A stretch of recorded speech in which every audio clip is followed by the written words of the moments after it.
is an Omo Oloore in the real sense of the word. He's very hardworking. He cares for the youth. He's a responsible, reliable, and a focused person. He's down to earth. Then he likes when you do something like he tells you to do on time. He loves seeing people happy. So, in short, I'll say he's a perfect gentleman.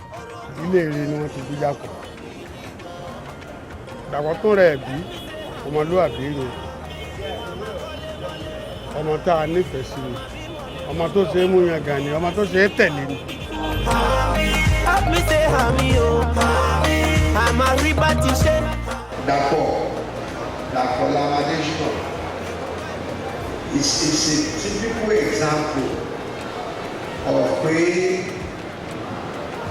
even there sumo yo tẹ́lẹ̀ abe ka ṣe pọ̀ tẹ́lẹ̀ tó bá ti fi yín sípò kẹ́ ṣiṣẹ́ yẹn dáadáa.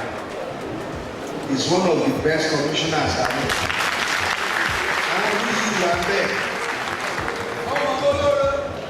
He has been quite enthusiastic. He's been very committed. He has performed commendably. And those who know me know that I'm a very strict marker of men. When I mark your exam papers, it's very difficult for anybody to get an A. And when I say somebody is an A commissioner, you know that. If we have 5 of him, even in Oyo State as commissioners, ministries, the activities of ministries would improve. If you check records of youth and sports, when we were there, when he was the commissioner, and I was lucky to work with him. In fact, what we achieved cannot be achieved, has not been achieved before, and I don't think it can be achieved in the next 4 years. He has left a marker for other youth that will come behind, subsequently. He has left a marker for me, he has left a marker. He has done so very well within the, limits and ambits of what he can do as a commissioner. I think he has done fairly well, he has done very well for me. Dapo Lam Adesina was able to resurface Adamasingba Stadium from natural grass to artificial grass, which has been of good benefit to all the people who make use of that stadium. He also did a lot of youth engagement. As we know, his portfolio was youth and sports. He did a lot of youth engagement. He engaged a lot of youth corpers, students, and a lot of people were able to benefit from his time as commissioner. I must say I'm really impressed. And I must also say that he has actually exceeded my expectations. He has proven himself as a performer. He said he would do it and he did. Yeah, we love him. This is Lam Adesina Close, Felele, Ibadan, and this is where I grew up. If you look at this place, where there's a mosque, it used to be a virgin land, and that's where we normally organize a football competition. But you see, there's a mosque there now, so we had to relocate the football competition out of there. I used to have a cyber cafe down this road, and then we grew up on this road. When my father was alive, it used to be an area where you always have lots of people, especially when the old man was around, and that's life. You see, it's the opposite of what it used to be. We used to sit down here every evening with loads of people out here. We chat with them, we talk politics, But that's how it is now. But sometime soon in the future, we'll bring back those good old times. Ọwọ́ èmi àti bàbá rẹ̀ a jẹ́ ọ̀rẹ́ láti 1957. Nígbà tá a bí Dàpọ̀, Ọlọ́run ṣe ní ọmọ tí ó mọ̀wé wọ̀ sí. In fact, ṣé mọ̀ pé ọmọ ẹkùn náà ní ọjọ́. Bàbá rẹ̀ jẹ́ ẹni tọ́lọ́run fún lórí ọ̀fẹ́ àti ọ̀wé dáadáa. Òun náà wá tó jẹ́ ẹni tó dàbí pé ìwà bàbá ló mú. Òjò tí òṣù ti ń rọ̀ ni Dapo Lam Adesina. Ọmọ tí wọ́n kọ́ ni tó sì gbẹ́kọ̀, tó sì ń hùwà bí ọlọ́pọlọ tó pé ẹ̀dá. Ọmọ mi ṣeun rere tí á dára o. Ọmọ mi gbọ́ tèmi tí á dára o. Ọmọ mi ṣeun rere tí á dára o. Ọmọ mi gbọ́ tèmi tí á dára o. All in all, it was an excellent experience because I can remember once in a while we have to get mommy and daddy on their feet shouting, running after us because we've caused one injury or the other, maybe while playing ball or while chasing each other around the compound and all. Dapo's football passion didn't wane through secondary school and even university. Even today, he's a keen football player and aficionado. Orí bọ́ọ̀lù bí a bá ṣe tán bí ṣe ń kó wọn jọ kẹ́kẹ́ yẹn kẹ́gbẹ́ jọ àwọn àwò pé ọmọ ìkéré sí gbogbo ohun tí ń ṣe tíìmù wọn ní òun ẹni wọ́n wà tẹ̀lé wálé ṣé mọ̀ pé element of leadership ohun àzúbẹ̀ nìyẹn. Obviously, when I was growing up, I just picked football as my hobby, and I watch it, I play it, I dream it, I sleep football, I eat football. Whenever it's time to play football, even when the other guys are there, they always want Dapo to be around. They want him to tell them the mode of game. Maybe it's going to be monkey post or wherever. It's always like they want to say, okay, this is the team I want to belong. These are the people that I want to belong to my team. And most times he's always right when he does all these things, you understand? And then even to the extent of when we play table soccer, you see people saying, oh, where is Dapo, where is Dapo, where is Dapo? The place is never lively until when Dapo comes around because it brings in, well, as I may call it, the innovation. A different kind of styles he uses when it comes to table soccer. So he's always the one to dictate the tone when it comes to all these things. We used to play for different clubs in Fairley. We play competitions around. I always play as a striker. People know me as a striker. I play, my jersey number is number 9, you know. I've been following in his footsteps, just like the Yoruba elders will say that it is the horse in front that the one following will be looking after. Yes, it does suit us a lot, that age. So after that, I went to Polytechnic Erua. I didn't really play so much there because I was there for a very short while. Then I came to UI and I played a little bit. I normally go for training sessions. I do this, I do that. Then I played in GCI, Government College Ibadan. Then during my last year in UI, that was when I really played football. And I played for my department. In fact, I was the highest goal scorer during the faculty football competition. I took the team to the finals. And then after that, I left UI and, you know, I went to Enugu to serve. I played for my platoon 10, you know. We won the competition. I was their striker, you know, and after that, I came out, I started working, and then I became commissioner. Even before I became commissioner, I still play around, I still go around to play set.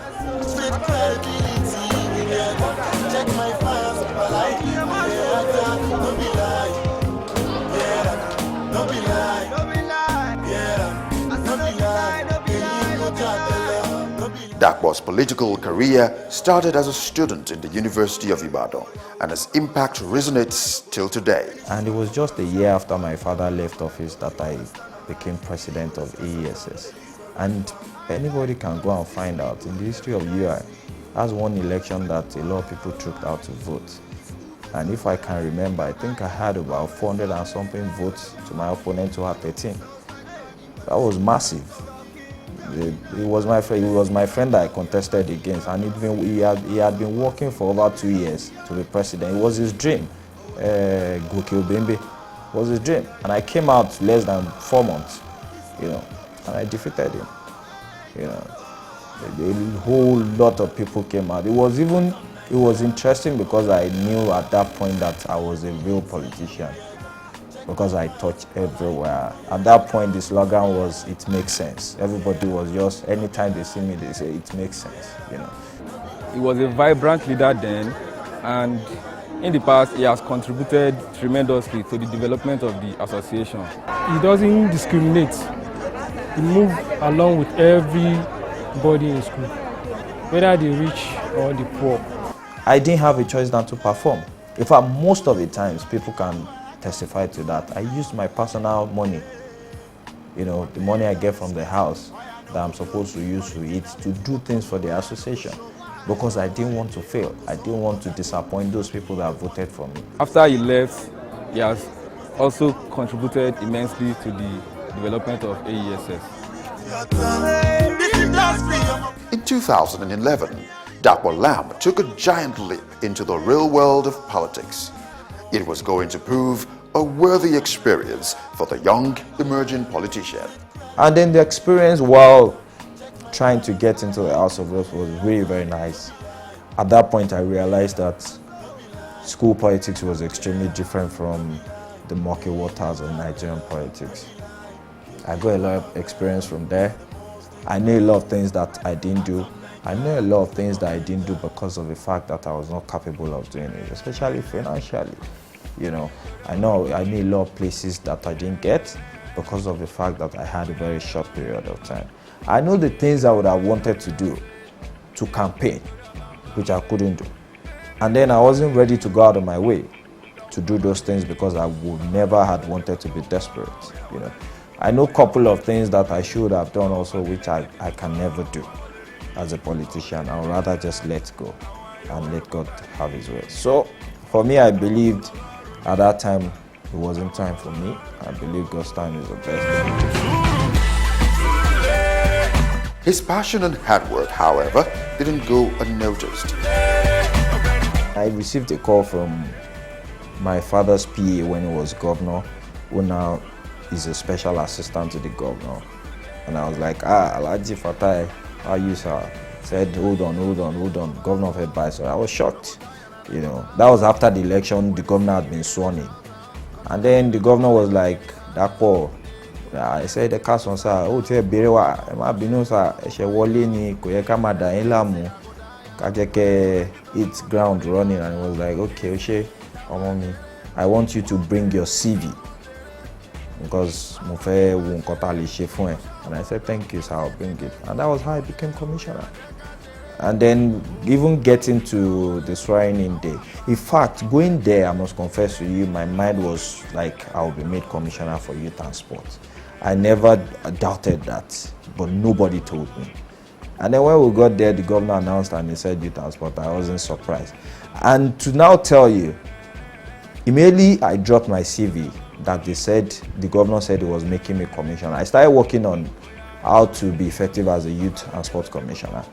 And the blueprint I put together in 1 week was what I ran when I was in the Ministry for Youth and Sport. And that's why you saw that. You see, as a leader, if you're not prepared for a position of leadership, you fail. So walking around, looking around, discussing with people, contacting people, consulting people who are professionals really worked for me, because we came up with a blueprint and then I rolled out immediately. I got them. That's why you realize that all of those massive things that happened when we were there didn't just happen by magic. It was because we were prepared. This is just the world-class sports court that is going to be commissioned by His Excellency very soon. That's it. This is the proposed sport arena for 3SC and Crown FC. That's it. This is the drawing. That's it. This is our dream stadium. And by 2015, we are going to become world champions.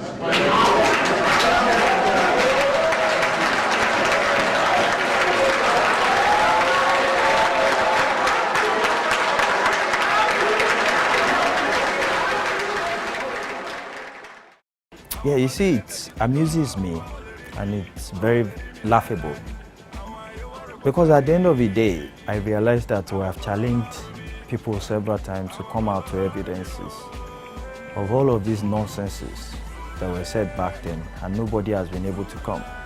I've even challenged people that I don't mind to come to a public place, like a town hall meeting, to come and defend myself. You see, I'm still also using this platform to challenge anybody that was a witness to all of these things back then. We realized that it was political propaganda at the point when they were trying to chase my father out of government house, and they realized that I was a famous son of the governor then. For example, there was a story of me having an accident and money was found in my boot. The only time I had an accident was when I was in government college in Ibadan. Back then, my father had not been governor. It was in my mother's Volkswagen. And I wonder if they would have even seen money in my car then, because we weren't very rich. We were just a middle-class family. Also, the story of going to Mr. Biggs or somewhere and chasing people out, I never did. It never happened. There's also the story of owning one place that is called Options now. The owner is there. They can go and find out who the man bought it from. So all of these things never happened. And then a lot of people have also said, there was a day police arrested him, he was drunk. I've never tasted alcohol in my life. All of my life, I've never taken alcohol. So you see that it's just our people's petty way of playing politics. And at the end of the day, I believe they just made me very popular at the end, by doing all of these things. And that is why I'm who I am today. You realize that when I took up the position of commissionership, a lot of people said all sorts of negative things. Ọmọ tí ó bàjẹ́ ẹ̀kọ́ yẹn, ọmọ tó máa ń mọtí, ọmọ tó máa ń arrogant. But people have seen who Dapo Lam Adesina is after 2 years. In fact, after my first year, a lot of people have came to me and said, oh, so this is you. I've heard certain things about you, but it is the opposite that we're seeing now. This is my third year in office, and a lot of people have now seen how capable this young man is. A lot of people can testify to the fact that we changed the face of governance. It's also an encouragement to the youth and to our elders to realize that the youth also has their brain and they can do a lot of things positively for this country. All of those things, lastly, one will still challenge anybody who was a witness to those things to come out. Sometimes it feels really very bad because you feel, why would people just sit down and start a negative propaganda about you, start to tell lies of things that never even happened or transpired. But at the end of the day, you don't have a choice than to continue to defend yourself and continue to be who you are, like they say.